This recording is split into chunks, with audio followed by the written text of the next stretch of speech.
Hello friends, welcome to our channel focus air. दोस्तों, आज हम गणित पेडागोजी का तीसरा भाग लेकर आए हैं और इस भाग में हम देखेंगे राष्ट्रीय पाठ्यचर्या की रूपरेखा 2005 का पार्ट फर्स्ट देखेंगे। और ये पार्ट जो है काफ़ी महत्वपूर्ण होने वाला है, क्योंकि ये यहाँ से टॉपिक से आपको गणित पेडागोजी में तो क्वेश्चन देखने को मिलेंगे ही, साथ में किसी भी विषय की पेडागोजी में यहाँ से क्वेश्चन देखने को ज़रूर मिलते हैं। इसलिए काफ़ी महत्वपूर्ण टॉपिक है, सबको ज़रूर देखना आवश्यक है। तो इसमें हम देखेंगे राष्ट्रीय पाठ्यचर्या रूपरेखा है क्या, साथ में इसके 5 सिद्धांत क्या क्या हैं, और हम ये भी देखेंगे कि इससे संबंधित महत्वपूर्ण तथ्य क्या क्या निकलेंगे, और साथ में देखने वाले हैं कि इसके 5 जो अध्याय हैं वो क्या हैं और इसकी विशेषताएं तथा सुझाव क्या क्या हैं, तो उनके बारे में हम आज चर्चा करेंगे। और अगर आपने अभी तक गणित शिक्षा शास्त्र का भाग पहला, भाग दूसरा और साथ में एमपी टेट ग्रेड 3 2012 का जो पेपर हमने सॉल्व किया है उसको अगर आपने नहीं देखा है तो उसको भी आप देख लें। इसकी लिंक आपको डिस्क्रिप्शन में मिल जाएंगी और साथ में इसकी पीडीएफ भी आपको डिस्क्रिप्शन में मिल जाएंगी। अगर आपने अभी तक हमारे चैनल को सब्सक्राइब नहीं किया है तो चैनल को सब्सक्राइब भी कर दें, साथ में बेल आइकन दबा दें, जिससे कि आपको आसानी से सारी वीडियो मिल जाया करें। और वीडियो को लाइक कर दें, साथ में हो सके तो अपने दोस्तों को वीडियो शेयर भी करें, जिससे कि सभी को ये वीडियो देखने को मिल सके। आइए हम देखते हैं आगे। राष्ट्रीय पाठ्यचर्या की रूपरेखा 2005, इंग्लिश में इसको नेशनल करिकुलम फ्रेमवर्क 2005 बोलते हैं। तो आइए देखते हैं इसमें होता क्या है। देखिए, बच्चों को क्या और कैसे पढ़ाया जाए। राष्ट्रीय पाठ्यचर्या की रूपरेखा 2005 इन्हीं बातों पर ध्यान केंद्रित कराने के लिए एक दस्तावेज है। तो बच्चों को किस तरह से पढ़ाना है, हमें उनको कैसा पढ़ाया जाए, क्या सिलेबस में रखा जाए, क्या वो पढ़ सकते हैं, तो इन सब का विचार करके 2005 एक दस्तावेज था जो इसको बनाया गया था। इन सभी को बातों को ध्यान में रख के ये दस्तावेज तैयार किया गया है।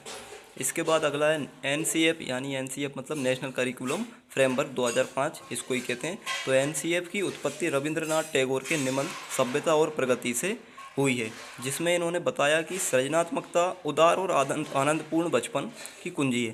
देखिए, सृजनात्मकता क्या है यहाँ पे, उदार और आनंदपूर्ण बचपन की कुंजी, मतलब कि सृजनात्मकता बच्चे प्राप्त करते हैं। वो इसके अंदर बताया था कि भाई उदार और आनंदपूर्ण अगर बचपन है बच्चों का तो वो उससे सृजनात्मक अपने आप ही बनने लगते हैं। तो ये इसके अंतर्गत बताया गया है, सभ्यता और प्रगति में इन्होंने ऐसा कहा था। इसके बाद एनसीएफ 2005 का अनुवाद संविधान की 8वीं अनुसूची की सभी भाषाओं में किया गया है। तो ये मतलब इतना प्रचलित हो गया है कि सभी, लगभग ये काफ़ी महत्वपूर्ण था, इसलिए पूरे भारत देश में जहाँ जहाँ भी ये जिस जिस राज्य में जैसी भाषाएं बोली जाती हैं और जहाँ तक संविधान के हमारे नियम लागू होते हैं, तो वहाँ पर 8वीं जो अनुसूची है संविधान की, उसके अंतर्गत जितनी भी भाषाएं आती हैं उन सभी भाषाओं में एनसीएफ 2005 का अनुवाद किया गया है, जिससे कि सभी को ये एनसीएफ के बारे में जानकारी मिल सके। ये विद्यालय शिक्षा का एक नवीनतम दस्तावेज है, नया दस्तावेज है, मतलब कि इसमें काफ़ी ज़्यादा बच्चों के बारे में बताया गया है। इसके बाद एनसीएफ 2005 का मुख्य उद्देश्य है कि बालकों का सर्वांगीण विकास करना तथा मूल्यांकन के लिए सतत एवं व्यापक मूल्यांकन पर बल देना। तो देखिए, इसमें जो एनसीएफ है, तो इस एनसीएफ का मतलब ही क्या है कि बालकों का सर्वांगीण विकास हो, उसको देखकर ही दस्तावेज तैयार किए गए हैं। और इसके अंदर ये भी लिखा है कि बार बार जो है बच्चों का मूल्यांकन करते रहें, यानी कि उनकी गतिविधियों को बार बार जांचते रहें कि भाई क्या बच्चे कर रहे हैं और किस तरह से आगे बढ़ रहे हैं। तो बार बार मूल्यांकन यानी सतत एवं व्यापक मूल्यांकन पर बल दिया गया है इसके अंतर्गत। इसके बाद है एनसीएफ 2005 के मार्गदर्शक 5 सिद्धांत। देखिए, ये जो 5 सिद्धांत हैं ये काफ़ी महत्वपूर्ण है, क्योंकि यहाँ से क्वेश्चन में सीधा सीधा पूछ लिया जाता है कि इसके सिद्धांत कौन से हैं और कौन से नहीं हैं। तो देखिए, देखते हैं। पहला सिद्धांत है ज्ञान को स्कूल के बाहर जीवन से जोड़ना। तो ज्ञान जो होता है बच्चों को जो पढ़ाया जाता है उसको क्या करना है, हमें बाहरी जीवन से जोड़ना है। तो ये इसके बारे में लिखा गया है इसके अंदर। इसके बाद पढ़ाई को रटन प्रणाली से मुक्त करना। जो रटन, जैसे कि आजकल जो प्रणाली चल रही, बच्चे ज़्यादातर रटना ज़्यादा पसंद करते हैं, तो रटने की प्रणाली से दूर हटाना है बच्चों को। तो ये इसमें एक लिखा हुआ है। साथ में पाठ्यचर्या पाठ्य पुस्तक केंद्रित ना रह जाए। जो हम पढ़ा रहे हैं, जो सिलेबस के अंदर दिया है, तो पाठ्य पुस्तक केंद्रित नहीं होना चाहिए। ऐसा नहीं कि बच्चे केवल पाठ्य पुस्तक के द्वारा पढ़ रहे हैं, है ना, तो वो अलग से ही बच्चों को बताया जाना चाहिए। तो ये इसमें दिया गया है। साथ में कक्षा कक्ष को गतिविधियों से जोड़ा जाए तथा इसे लचीला बनाया जाए। देखिए, कक्षा कक्ष में गतिविधियां जोड़ना आवश्यक है। इसमें ऐसा लिखा है कि जब भी आप कक्षा कक्ष में शिक्षण कर रहे हैं तो शिक्षण करते समय आपको कुछ गतिविधियां, एक्टिविटीज़ करना पड़ेंगी, जिससे कि बच्चे उसको आनंदित होकर उसको सीखें। जैसे कि जॉय फॉर लर्निंग जो आजकल चल रहा है, तो उसमें आनंदित होकर सीखें और तथा इसको लचीला बनाया जाए। और जो अपनी शिक्षा है उसको थोड़ा सा लचीला बना के कार्य किया जाए, मतलब झुकाव रहे थोड़ा सा प्रत्येक बच्चे के प्रति। कभी ज़्यादा पढ़ा दिए, कभी कम पढ़ा दिया, कभी ज़्यादा वर्क दे दिया करने के लिए, कभी कम दे दिया, इस तरह से सबके प्रति लचीला रहे थोड़ा सा। इसके बाद राष्ट्रीय महत्व के बिंदुओं को पाठ्यक्रम में शामिल किया जाए। राष्ट्रीय महत्व से संबंधित ये है कि जो हमारी राष्ट्र की गरिमा है उसके बारे में बच्चों को भी पता चलना चाहिए, इसलिए पाठ्यक्रम में ऐसे टॉपिक रखे जाएं जिनसे बच्चे अपने राष्ट्र की अपनी महत्ता को समझें, महत्व को समझें, एकता किस तरह से है, देश को आज़ादी कैसे मिली, इस तरह के टॉपिक इसमें रखे जाएं। तो ये काफ़ी महत्वपूर्ण है, पांचों सिद्धांत सभी को पता होना चाहिए।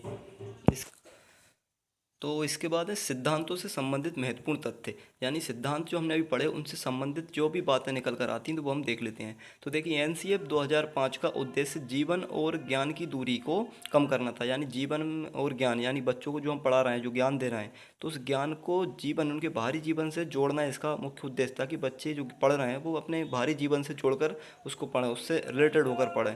तो इस प्रक्रिया हम बच्चों के विद्यालय जीवन को बाहरी जीवन से जोड़ना था, तो ये हमें ध्यान रखना है। एनसीएफ 2005 को प्राथमिक शिक्षा में लागू किया गया था। इस प्रक्रिया के द्वारा विद्यालय विद्यार्थियों को रटने की प्रणाली से मुक्त कराना था, जिससे बच्चों का चहुमुखी विकास हो सके। तो देखिए एनसीएफ में क्या था कि पहली बात तो इसे प्राथमिक शिक्षा में लागू किया गया, और प्राथमिक शिक्षा में लागू करने का उद्देश्य ये भी था कि रटने की प्रणाली से बच्चे क्या हों मुक्त हों। तो जो बच्चे रटने की प्रणाली है, बच्चे जो ज़्यादातर आजकल रटते हैं, तो वो रटने की विद्या जो एक तरह से मतलब ख़त्म हो जाए, तो उससे क्या बच्चे ज़्यादा से ज़्यादा सीखेंगे, और जब ज़्यादा सीखेंगे तो उनका चहुमुखी विकास होने लगेगा। चहुमुखी विकास जैसे कि मानसिक, शारीरिक, सामाजिक और संवेगात्मक, ये चारों चहुमुखी विकास के अंतर्गत आते हैं।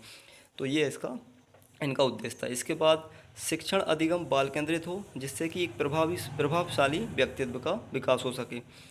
देखिए जो शिक्षण आजकल हम कर रहे हैं तो वो वैसे तो बाल केंद्रित ही है, तो बाल केंद्रित, और यही इसमें लिखा हुआ था कि जो हम शिक्षण करेंगे, जो बच्चों को हम सिखाएंगे, वो केवल बाल केंद्रित होकर ही सिखाना है कि बच्चा क्या चाहता है। बाल केंद्रित का अर्थ क्या है कि बच्चे जैसे चाहेगा उस तरह से उसको सिखाना है, जिस तरह से वो सीखे, जिससे कि एक प्रभावशाली व्यक्तित्व का निर्माण हो। और अगर अच्छे से बच्चा सीखेगा तो वो एक प्रभावशाली व्यक्तित्व का उसमें विकास होगा और वो अच्छा एक व्यक्ति बन सकता है।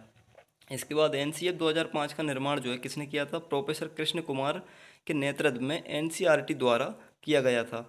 इसका उद्देश्य आत्मज्ञान अर्थात बच्चों को स्वयं ज्ञान प्राप्ति के लिए, अनुभव के लिए अवसर देना था। तो देखिए यहाँ पे एनसीएफ का जो निर्माण था वो आपको ध्यान रखना है, प्रोफेसर कृष्ण कुमार के नेतृत्व में किया गया था।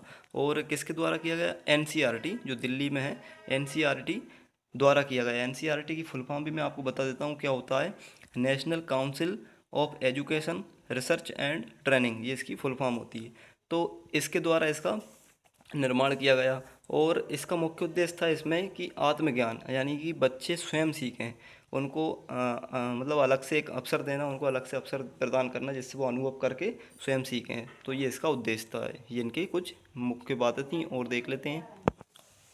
इसके बाद एनसीएफ 2005 के अनुसार प्रत्येक बच्चे में अपनी क्षमता, अपने कौशल होते हैं, इसलिए हर विद्यार्थी को व्यक्त करने का अवसर दिया जाना चाहिए। देखिए प्रत्येक बच्चे में उसकी अपनी क्षमताएं होती हैं, उसका खुद का स्वयं का कौशल होता है, वो क्या जानता है पहले से, तो उनको अगर वो आता है उसको कुछ, तो उसको हमें क्या करना चाहिए? व्यक्त करने के अवसर उसको देते रहना चाहिए।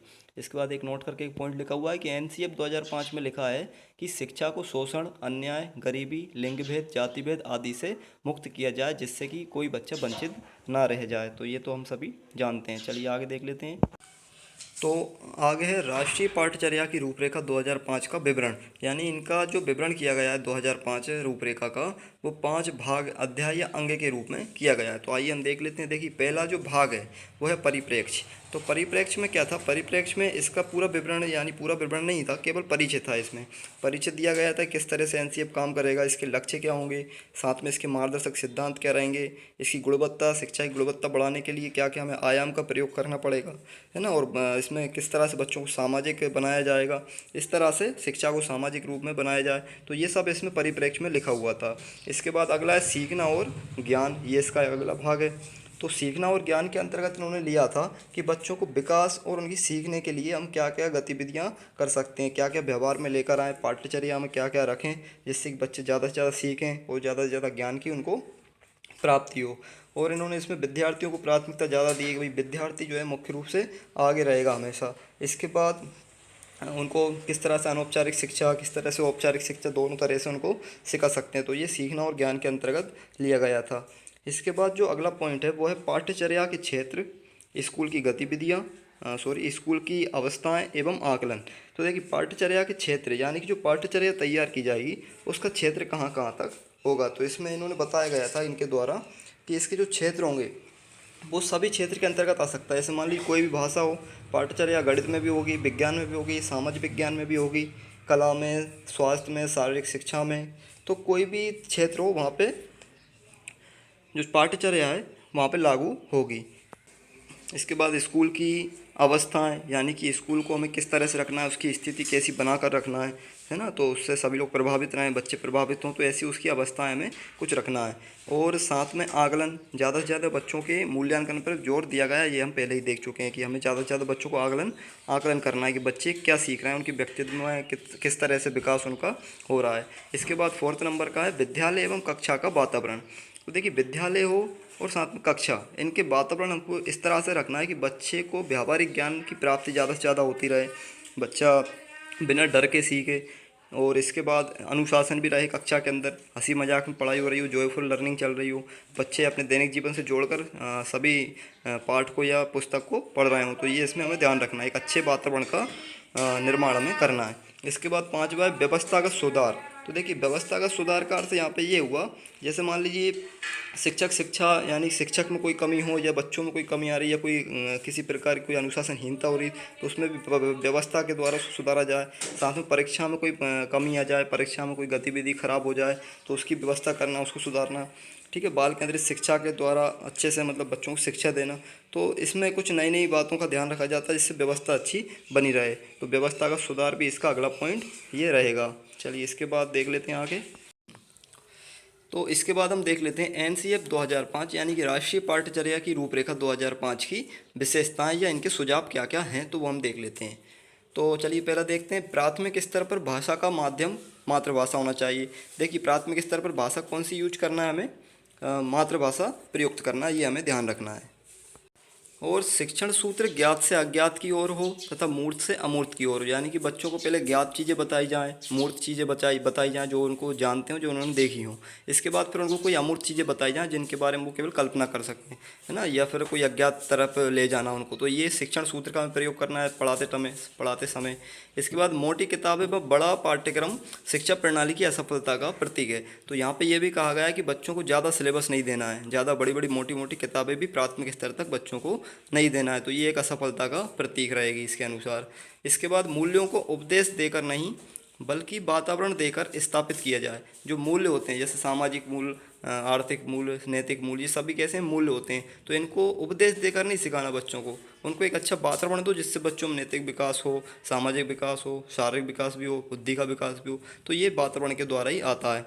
इसके बाद अभिभावकों को सख्त निर्देश दिए जाएं कि बच्चों की छोटी उम्र में निपुण बनाने की आकांक्षा रखना गलत है। जैसे कि हमने देखा कई अभिभावक ऐसे होते हैं जो छोटी सी उम्र में जो है बच्चों को सोचने में तुझे अभी कलेक्टर बना दूं, इतना पढ़ाने लगते हैं। तो ऐसा नहीं करना, उनकी धारणा को बदला जाए, ऐसी आकांक्षा को गलत ठहराया जाए, यानी को सख्त निर्देश रहें बच्चों के पेरेंट्स को। इसके बाद बच्चों को स्कूल से बाहर जीवन में तनाव मुक्त वातावरण प्रदान करना। तो जो हम बच्चों को पढ़ाएंगे स्कूल के अंदर वो किस तरह से होना चाहिए, ऐसा पढ़ाएं कि आप बच्चे बाहर जाकर उसको तनाव में ना लें। ऐसा नहीं कि बच्चों के ऊपर सर पे जो है काफ़ी तनाव और बोझ आपने रख दिया है, ना तो बाहर कुछ कर पा रहे हैं और ना विद्यालय में कुछ करते, तो ऐसा भी ना हो। इसके बाद अच्छा विद्यार्थी वह है जो तर्कपूर्ण बहस के द्वारा अपने मौलिक विचार के आधार पर शिक्षा के समान प्रस्तुत करता है। देखिए यहाँ पे अच्छा विद्यार्थी के बारे में भी उन्होंने बताया कि अच्छा विद्यार्थी कौन होता है, जो अपने जो अंदर विचार आ रहे हैं उनको तर्कपूर्ण तरीके से सामने रख सके, तो वो एक अच्छा विद्यार्थी होता है। इसके बाद खेल आनंद तथा सामूहिकता की भावना को बढ़ावा देने के लिए रिकॉर्ड बनाने व तोड़ने की भावना को ना बढ़ाने दें। यानी कि यहाँ पे जैसे हम कभी कभी क्या करते हैं, खेल ज़्यादा से ज़्यादा बच्चे खेलें, आनंदपूर्ण तरीके से पढ़ें, बच्चों में सामूहिकता बढ़े, दोस्ती बढ़े बच्चों की आपस में, तो उसको बढ़ावा देने के लिए हम क्या करते हैं, कभी कभी बच्चों से ऐसा कह देते हैं कि इस रिकॉर्ड को तुमने बना दिया, अब इसको तुम तोड़ोगे। दूसरे बच्चे से कह देंगे इस रिकॉर्ड को तोड़ना ज़रूरी है, तुम्हें तोड़ना है। तो इस तरह से बच्चों में ये हीन भावना पैदा होने लगती है दूसरे बच्चों की प्रति, एक तरह से ईर्ष्या की भावना भी आ सकती है। इसलिए ऐसा नहीं करना चाहिए कि बनाने और तोड़ने की भावना को नहीं बढ़ाने देना चाहिए। इसके बाद पुस्तकालय में बच्चे को स्वयं पुस्तक चुनने दें। बच्चा स्वयं पुस्तक चुने पुस्तकालय में, ये भी ध्यान रखें। सांस्कृतिक कार्यक्रम में मनोरंजन के स्थान पर सौंदर्य बोध को बढ़ावा दें। तो जो हम सांस्कृतिक कार्यक्रम करते हैं उनमें ज़्यादातर बच्चों को मनोरंजन के अलावा भी कुछ हम सौंदर्यात्मक यानी कुछ सांस्कृतिक कार्यक्रम में संस्कृति के द्वारा जो हमारी भारत की संस्कृति है उसको भी बढ़ावा दे सकते हैं। इससे बच्चे सीखें कि हमारे भारत देश में क्या क्या गतिविधियाँ और क्या क्या एकता के लिए या उसकी क्या क्या पहचान है अपनी संस्कृति की, वो उसको समझें। तो इसको हम ले सकते हैं। शिक्षकों को अकादमिक संसाधन तथा नवाचार आदि समय पर पहुंचाए जाएं। यानी कि जो अपनी सरकार है या जो भी अपने प्रभाव में, जिसके प्रभाव में हम शिक्षा विद्यालय जो रहता है, तो वहाँ पे अकादमिक संसाधन काफ़ी जो ज़रूरत की चीज़ें विद्यालय की वो समय पर पहुंचाई जाएं। नई नई जो जानकारियाँ हैं वो भी समय पर देती रहना चाहिए शिक्षकों के लिए या विद्यालय के लिए। इसके बाद शिक्षण अधिगम परिस्थितियों में मातृभाषा का प्रयोग। शिक्षण की जितनी भी अधिगम की प्रक्रियाएँ आप करते हैं, परिस्थितियाँ जो भी आती हैं, उनमें केवल मातृभाषा का ही प्रयोग हो, तो ये इसमें बताया गया है। चलिए आगे देखते हैं। सजा व पुरस्कार की भावना को सीमित रखा जाए। यानी कि जो सजा हम बच्चों को देते हैं और जो पुरस्कार हम देते हैं उसको सीमित रखा जाए। ऐसा नहीं कि बच्चों को उसकी आदत पड़ जाए, तो ये हमें नहीं करना है। इसके बाद समुदाय को मानवीय संसाधन के रूप में होने का अवसर दिया जाए। जो समुदाय होता है उसको भी एक तरह से मानवीय संसाधन के रूप में लेना चाहिए, उनको अवसर देना चाहिए, वो भी अपनी बातों को रख सकें, विद्यालय के विकास के बारे में कोई बातें कर सकें, बच्चों के विकास के बारे में बातें कर सकें। तो ये हमें ध्यान रखना है। कल्पना का मौलिक लेखन के अवसर प्रदान करना। बच्चों के अंदर कोई कल्पना है, कोई विचार अगर आ रहा है तो वो मौलिक उनको लेखन यानी वो स्वयं उसको बता सके, तो ऐसा अवसर दें। सह शैक्षिक गतिविधियों में अभिभावकों को भी जोड़ा जाए। सह शैक्षिक गतिविधियाँ जैसे कि बच्चे कितना साहित्यिक है, बच्चा सृजनात्मकता गुण उसके अंदर है कि नहीं, इसके बाद खेलकूद में कैसा है, तो ये सभी गतिविधियों में अभिभावकों को भी जोड़ना चाहिए।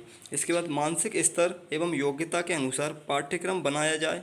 बच्चों की मानसिक स्तर को देखकर और उनकी योग्यताओं के अनुसार ही पाठ्यक्रम को बनाया जाना चाहिए।